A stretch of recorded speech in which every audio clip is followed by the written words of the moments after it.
নমস্কার বন্ধুরা, আজ আমি তোমাদের দারুণ স্বাদের চিংড়ি মাছের রেজালা বানিয়ে দেখাবো।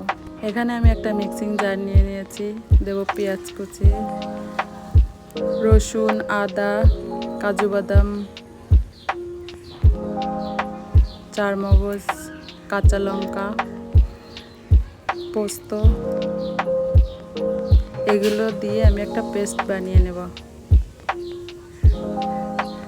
তারপরে কড়াইতে কিছুটা তেল গরম করে নেব।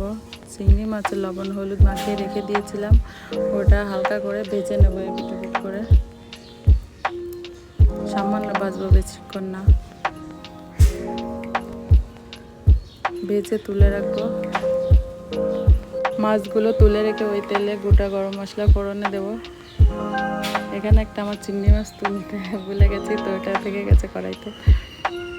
তারপরে ওই পেস্টটা দিয়ে মশলাটাকে ভালো করে কষিয়ে নেব কিছুটা জল দিয়ে। মশলাটা ভালো মতো কষানো হয়ে গেলে মশলাটা থেকে যখন উপর দিয়ে তেল ছেড়ে আসবে তখন বুঝতে হবে মশলাটা কষানো হয়ে গেছে। তারপর 1 কাপ পরিমাণ জল দেব।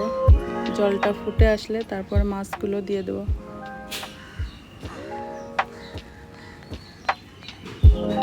মাছগুলো দিয়ে আরও কিছুক্ষণ ফুটিয়ে গরম মশলা আর ঘি দিয়ে নামিয়ে নেব।